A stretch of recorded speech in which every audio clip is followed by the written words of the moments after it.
Welcome to government এক্সামওয়ালা। তো government এক্সামওয়ালাতে তোমাদের সকলকেই স্বাগত জানাই। আশা করছি তোমরা সবাই ভালো আছো।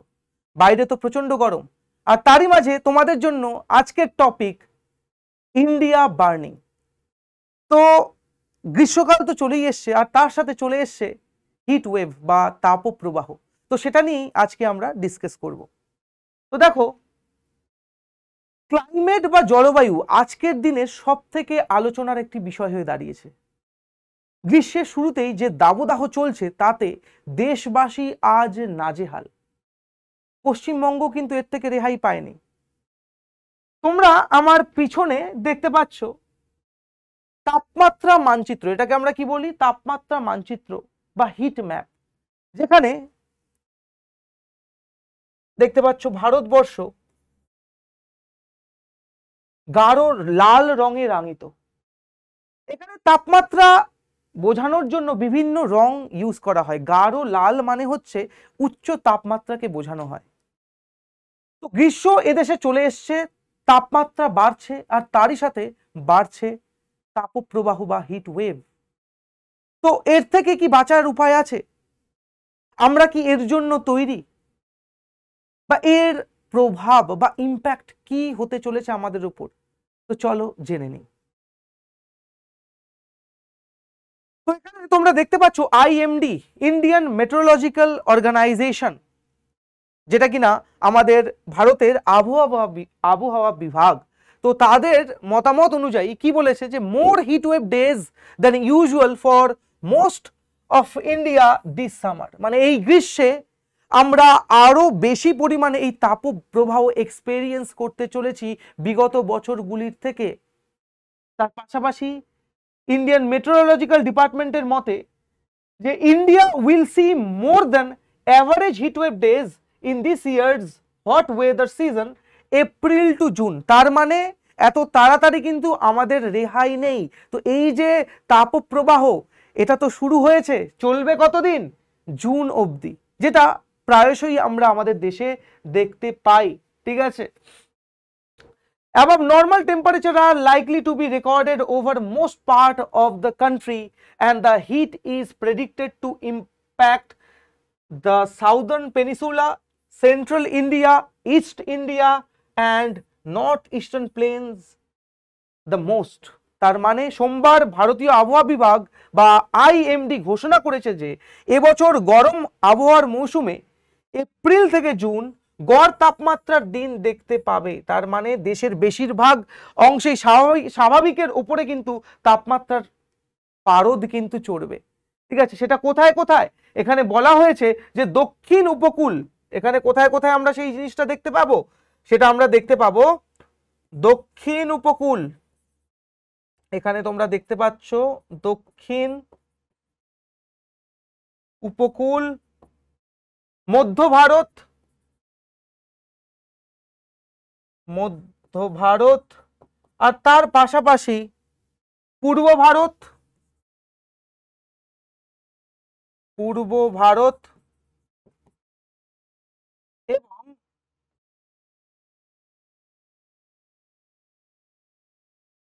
উত্তর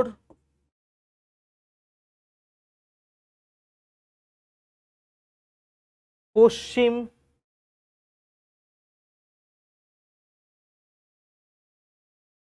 সমভূমি সবচেয়ে বেশি প্রভাব ফেলবে বলে পূর্বাভাস দেওয়া হয়েছে। তাহলে আইএমডির যে এখানে পূর্বাভাস, সেই অনুযায়ী এই যে তাপমাত্রা তার যে বৃদ্ধি, এই জায়গাগুলোতে সাউদার্ন পেনিনসুলা মানে দক্ষিণ উপকূল, তার সাথে সাথে মধ্য Bharat, east India, north western planes মানে এই যে উত্তর পশ্চিম সমভূমিতেও কিন্তু এর প্রভাব আমরা দেখতে পাবো।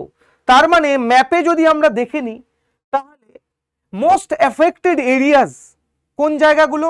না, মধ্যপ্রদেশ, ছত্তিশগড়, উড়িষ্যা, এই কোস্টাল রিজিয়ন, অন্ধ্রপ্রদেশ, কর্ণাটকা, মহারাষ্ট্র, গুজরাট, রাজস্থান, এই রাজ্যগুলিতে কিন্তু এর তীব্র প্রভাব দেখা যাবে আগামী দিনগুলিতে। অলরেডি উড়িষ্যা 40 ডিগ্রি ছুঁই ছুঁই, ইনফ্যাক্ট পশ্চিমবঙ্গ তাই 37+ টেম্পারেচার কিন্তু চলছে, তাপমাত্রা কিন্তু চলছে। ঠিক আছে। তো WHO রিপোর্ট অনুযায়ী যদি আমরা বলি যে in India heat waves typically occurs from March to June. তো WHO ওয়ার্ল্ড হেলথ অর্গানাইজেশন মানে বিশ্ব স্বাস্থ্য সংস্থা তার যে মতামত অনুযায়ী আমাদের দেশে যে এই হিট ওয়েভ বা তাপপ্রবাহ আমরা মেনলি দেখতে পাই মার্চ থেকে জুনে, and in some rare cases even extend till July, যেটা কিছু কিছু ক্ষেত্রে জুলাই পর্যন্ত কিন্তু বিস্তারিত হয় বা জুলাই পর্যন্ত কিন্তু এর প্রভাবটা অনেক ক্ষেত্রেই প্রসারিত হয়। দেশের উত্তরাঞ্চলে প্রতি বছর গড়ে 5-6টি তাপপ্রবাহের ঘটনা ঘটে। এই একই ঘটনা কয়েক সপ্তাহ ধরে চলতে পারে, পরপর ঘটতে পারে বা বড় জনসংখ্যাকে প্রভাবিত করতে পারে। তার মানে এই যে হিট ওয়েভ সেটা কয়েক সপ্তাহ ধরে চলতে পারে বা পরপরও হতে পারে, যার প্রভাব কিন্তু এই জনসাধারণকে প্রভাবিত করবে। 2016 সালে আমরা দেখেছিলাম একটা সিভিয়ার হিট ওয়েভ কন্ডিশন, যেখানে মোস্ট এফেক্টেড যে স্টেটগুলো ছিল, যে রাজ্যগুলো ছিল, সেগুলো কি কি? বিহার, ঝাড়খণ্ড, ওয়েস্ট বেঙ্গল, উড়িষ্যা, পাঞ্জাব, মানে ওয়েস্ট বেঙ্গলের কিছু কিছু রিজিয়ন, পুরো ওয়েস্ট বেঙ্গল নয়, হরিয়ানা, ছত্তিশগড়, দিল্লি, রাজস্থান, মহারাষ্ট্র, ওয়েস্ট মধ্যপ্রদেশ, গুজরাট। তো এই সকল স্থানে কিন্তু আমরা 2016 সালেও কিন্তু এরকম একটা প্রভাব দেখতে পেরেছি। তবে কি এই রেকর্ড কি এবছর আমরা ছাপিয়ে যাব, সেটা তো সময়ই বলবে। বাট হিট ওয়েভ বা তাপপ্রবাহ আমরা কাকে বলছি? ধরো একটি স্থানে সর্বোচ্চ তাপমাত্রা সমভূমির জন্য কমপক্ষে 40 ডিগ্রি বা তার বেশি, বা পার্বত্য অঞ্চলগুলিতে যদি এই তাপমাত্রা 30 ডিগ্রি বা তার বেশি হয়ে যায়, তো তখন আমরা এই হিট ওয়েভ বা মানে এই তাপপ্রবাহ দেখতে পাই।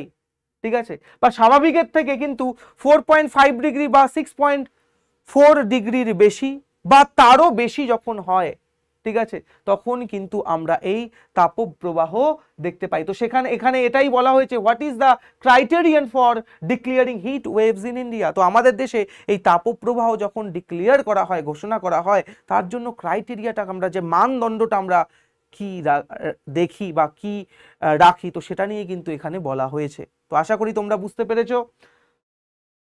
অ্যাজ পার ওয়ার্ল্ড ব্যাংক, বিশ্ব ব্যাংকের যে রিপোর্ট, সেই অনুযায়ী যে লাস্ট ইয়ার এই তাপপ্রবাহের ফলে গড়ে দুজন লোকের কিন্তু মৃত্যু হয়েছে আমাদের দেশে। এই বছর কিন্তু এই নাম্বারটাও কিন্তু ছাপিয়ে যেতে পারি আমরা। তো as per world bank an average of 2 people lost their lives every day during the summer in India from heat waves last year। তাহলে গত বছরের যে এই তাপপ্রবাহে আমরা প্রায় প্রত্যেক দিন 2 জন মানুষকে কিন্তু হারিয়েছি। ঠিক আছে, তো এবছর কিন্তু সেই সংখ্যাটা ছাপিয়ে যেতে পারে। সেটা কিন্তু কে বলছে? না, বিশ্ব ব্যাংক কিন্তু এটা আমাদের একটা সতর্কবার্তা দিয়েছে। এর ইম্প্যাক্টটা কোথায় কোথায় আসতে চলেছে?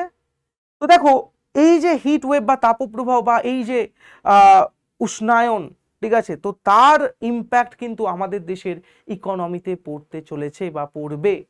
কোথায় কোথায় পড়বে? না, সবার আগে যেটা পড়বে সেটা হচ্ছে কৃষি ক্ষেত্র বা এগ্রিকালচার। ঠিক আছে, কৃষি ক্ষেত্র বা এগ্রিকালচার। তাহলে কি এগ্রিকালচার প্রোডাকশন কম হতে পারে? এটা নিয়েও কিন্তু একটা সতর্কবার্তা ছিলই, যার জন্য আমাদের দেশ থেকে কিন্তু আজ বাসমতি বা যে বিভিন্ন যে চাল বা শস্য, মানে বিশেষত চাল, ঠিক আছে, তার ইম্পোর্ট কিন্তু গভর্নমেন্ট অলরেডি অনেক আগেই বন্ধ করে দিয়েছে। ঠিক আছে, তো এর প্রভাব কিন্তু পড়বে এই কৃষিকাজে, যেখানে প্রোডাকশন কমবে। ইনফ্যাক্ট যে লোকেরা এই কৃষিকাজের সাথে জড়িত, ঠিক আছে, তো তাদের কর্মক্ষমতার উপরও কিন্তু একটা ইম্প্যাক্ট ফেলে বা পড়বে এই গরমের জন্য। আমাদের দেশের প্রায় 70 থেকে 75% মানুষ আজও আনঅর্গানাইজ সেক্টরের সাথে জড়িত। তো এই যে উষ্ণায়ন বা এই যে উচ্চ তাপমাত্রা, তার ইম্প্যাক্ট আমাদের ওয়ার্কফোর্সের উপর পড়বে, তথা আমাদের জিডিপি, গ্রস ডোমেস্টিক প্রোডাক্ট, তার উপরও কিন্তু একটা ইম্প্যাক্ট ফেলবে। ঠিক আছে, তো কৃষি ক্ষেত্রে কিন্তু আমরা এর প্রভাব দেখতে পারি, যেখানে কৃষিজ পণ্য তার উৎপাদন কমতে পারে, আর উৎপাদন কমলে তার সাথে সাথে আমরা যেটা দেখতে পারি যে মূল্য বৃদ্ধি বা এই ধরনের কিন্তু একটা কন্ডিশন বা ইনফ্লেশন বা এই জাতীয় একটা কন্ডিশন কিন্তু আসতে পারে। ঠিক আছে, নেক্সট পাওয়ার কনজাম্পশন, যখন টেম্পারেচার বাড়ে তো তার সাথে সাথে কিন্তু পাওয়ার কনজাম্পশনও কিন্তু বৃদ্ধি পায়। আমরা যারা অফিসে কাজ করছি এখানে কিন্তু আমরা এসি ছাড়া তো থাকতেই পারছি না, ঠিক আছে? তো এখানে কি ইলেকট্রিসিটি কনজাম্পশন কিন্তু বাড়ছে, ঠিক আছে? যখন যখন উচ্চ তাপমাত্রা বা টেম্পারেচার বাড়ে তো তার সাথে সাথে কিন্তু ইলেকট্রিসিটি কনজাম্পশনও বাড়ে। আর আমাদের দেশের বেশিরভাগ যে যে মানে ইলেকট্রিসিটি সেটা কিন্তু প্রডিউস হয় তাপ বিদ্যুৎ থেকে, আর যেখানে হয় কোল বার্নিং, ঠিক আছে? তো বার্নিং অফ কোল, তাহলে কি কোলের চাহিদাও কিন্তু এখানে বাড়বে। তো কিছু কিছু সময় আমরা দেখেছি যে এই during the time of summer কিন্তু একটা ইলেকট্রিসিটি ক্রাইসিসও দেখা দেয়। তো বুঝতেই পারছো তো প্রভাবগুলো কোথায় কোথায় আসতে চলেছে, যে না এগ্রিকালচার কৃষিক্ষেত্রে আসতে চলেছে, পাওয়ার কনজাম্পশন সেক্ষেত্রেও আসতে চলেছে, সেখানে কিন্তু একটা কোল শর্টেজও কিন্তু আমরা লক্ষ্য করতে পারি ইন ফিউচার। নেক্সট, জলাভাব মানে হচ্ছে ড্রিঙ্কিং ওয়াটার। তো এই যে ড্রিঙ্কিং ওয়াটার সেক্ষেত্রেও কিন্তু একটা এই শুষ্ক মরশুমে কিন্তু একটা জলের অভাবও কিন্তু দেখা দিতে পারে, যে পানীয় জল তার যে অভাব সেটাও কিন্তু আমরা দেখতে পারি এই উচ্চ তাপমাত্রার জন্য। শুধু তাই নয়, হেলথ হ্যাজার্ড, বিভিন্ন ধরনের কিন্তু রোগ ব্যাধিও কিন্তু দেখা দিতে পারে, যে যারা বিভিন্ন সময়ে ধরো মাঠে বা এই উন্মুক্ত এলাকায় রোদের মধ্যে কাজ করছে, সানস্ট্রোক বা হিট বার্ন ফলে প্রচণ্ড রকম কিন্তু শরীর খারাপ হতে পারে, ঠিক আছে? তো বিভিন্ন ধরনের ডিজিজ কিন্তু আমরা এই দেখতে পাই মানে এই তাপমাত্রা বৃদ্ধির কারণে। তো একটা মেডিকেল কন্ডিশনস কিন্তু অ্যারাইজ করতে পারে, ঠিক আছে? তার পাশাপাশি যদি আমরা দেখি যে মুদ্রাস্ফীতি, তো এখানে এই কৃষিজ পণ্য তার শর্টেজ, পাওয়ার কনজাম্পশন, সেখানে কোল শর্টেজ, তো এই সব কারণে কিন্তু পরবর্তীতে একটা মুদ্রাস্ফীতি বা ইনফ্লেশনও দেখা দিতে পারে, যদিও এখন এটা কন্ট্রোল রেঞ্জে আছে। আর এক্ষেত্রে আরবিআই কিন্তু এখনো পর্যন্ত তার যে পলিসি রেটস যেগুলো আছে সেগুলো কিন্তু কোনো রকম কোনো চেঞ্জ করেনি, আনচেঞ্জই রেখেছে। বাট ইন ফিউচার কিন্তু এই মুদ্রাস্ফীতি বা ইনফ্লেশনও দেখা দিতে পারে এর কারণে, ঠিক আছে? এবার ঘটনা হচ্ছে যে এই যে তাপমাত্রা এর পেছনে কারণ কি? তো তোমরা দেখতে পাচ্ছ এখানে এল নিনো, ঠিক আছে? অলরেডি এল নিনো নিয়েও কিন্তু একটা সতর্ক বার্তা ছিল। তো এল নিনো বা লা নিনো এটা কি? এই শব্দ যেটা তোমরা শুনছো এল নিনো বা লা নিনো, এটা কিন্তু একটা স্প্যানিশ ওয়ার্ড। এল নিনোর মানেটা হচ্ছে ছোট শিশু, আর লা নিনো বা ছোট শিশু বা ছোট ছেলে বোঝানো হয়, আর লা নিনা বলতে আমরা বুঝি একটা ছোট মেয়ে, ঠিক আছে? এটা একটা স্প্যানিশ শব্দ। এর সিগনিফিকেন্সটা কি? তো এর ওপর আমি একটা ডিটেল লেকচার তোমাদের প্রোভাইড করব পরবর্তীতে। আজকে খুব সংক্ষিপ্ত একটা বিবরণ দিচ্ছি। তো বেসিক্যালি এটা প্রশান্ত মহাসাগরীয় যে সামুদ্রিক ওয়েভ, ঠিক আছে? তো সেটা নিয়ে এটা একটা ক্লাইমেট প্যাটার্ন তোমরা বলতে পারো, যেখানে তোমরা দেখতে পাচ্ছ যে এই সমুদ্রের জল এটা কোন দিকে যাচ্ছে, এটা অস্ট্রেলিয়া থেকে পেরুর দিকে যাচ্ছে, ঠিক আছে? পেরুর দিকে যাচ্ছে, যেখানে এখানে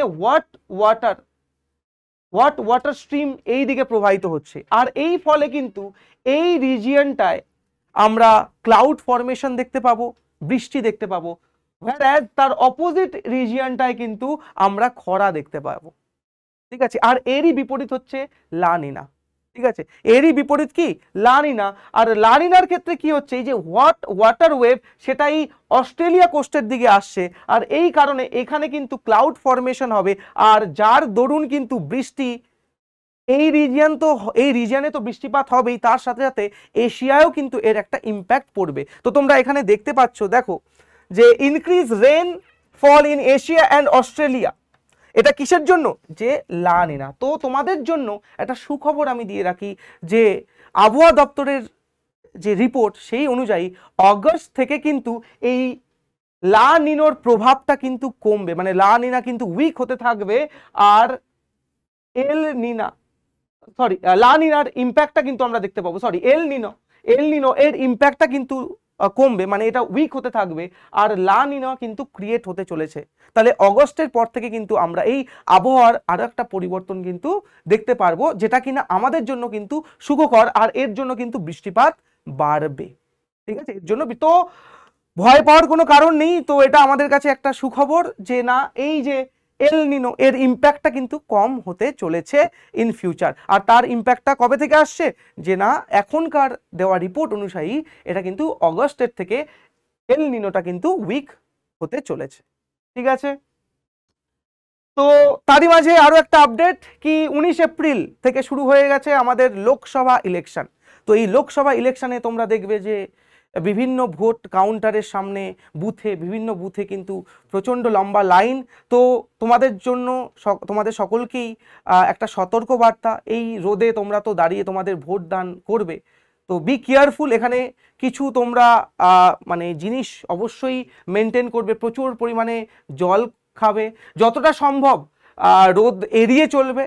ঠিক আছে, তো এখানে গভর্নমেন্টের তরফ থেকেই একটা সতর্ক বার্তা কিন্তু এখানে দেওয়া হয়েছে এই হিট ওয়েভ থেকে নিজেকে রক্ষা করার জন্য, যে প্রচুর পরিমাণে তোমরা ফ্লুইড মানে জল বা জল জাতীয় দ্রব্য তোমরা পান করো, যতক্ষণ না প্রয়োজন হচ্ছে তোমরা বাইরে বেরোবে না। ইনফ্যাক্ট 12টা থেকে 4টে, দুপুর 12টা থেকে 4টে পর্যন্ত সবসময় ইনডোর, ঘরের ভেতর বা অফিস মানে যেখানেই থাকো সবসময় ডিরেক্ট সানটাকে কিন্তু তোমরা অ্যাভয়েড করবে। আর যেই জিনিসগুলো করবে না একদম ওপেন এক্সপ্লোজার, যেই তোমরা এখানে দেখতেই পাচ্ছ এখানে কোনগুলো আমরা করব আর কোনগুলো করব না। তো তোমাদের একটু আমি সতর্ক করে দিই, সামনে ভোট, আর এই ভোট কিন্তু চলবে জুন অবধি। ঠিক আছে, 1 জুন অবধি কিন্তু এই ভোট চলছে। আর এই ভোটের বুথের বাইরেও কিন্তু আমরা দেখব কাতারে কাতারে মানুষ লাইন দিয়ে দাঁড়িয়ে আছে এই গরমে। তো এটা কিন্তু আমাদের দেশের সরকারের জন্য একটা বড় রকম চ্যালেঞ্জ, যে এই ধরনের একটা আবহাওয়া পরিস্থিতিতে, এই ধরনের একটা ক্লাইমেটে এই এতদিনের একটা ভোট দান পর্ব। ঠিক আছে, তো সবশেষে তোমাদের একটা কথাই বলবো, while you can't beat the heat you can at least try to keep you cool। তো হিটের উপর বা এই তাপমাত্রার উপর আমাদের তো কোনো কন্ট্রোল নেই, বাট আমরা চাইলে আমাদের নিজেদেরকে কিন্তু ঠান্ডা রাখতে পারি, বা সেটাই আমি তোমাদের এখানে বলতে চেয়েছি, while you can't beat the heat you can at least try to keep you cool। তো আজকের জন্য এটুকুই, আরও এই ধরনের আরও টপিক নিয়ে তোমাদের সাথে আমি আরও ডিসকাস করব। তো দেখা হচ্ছে আবার এরকম একটা বার্নিং ইস্যু নিয়ে। তো আশা করছি তোমাদের খুব ভালো লেগেছে, দেখা হবে নেক্সট সেশনে। Thank you.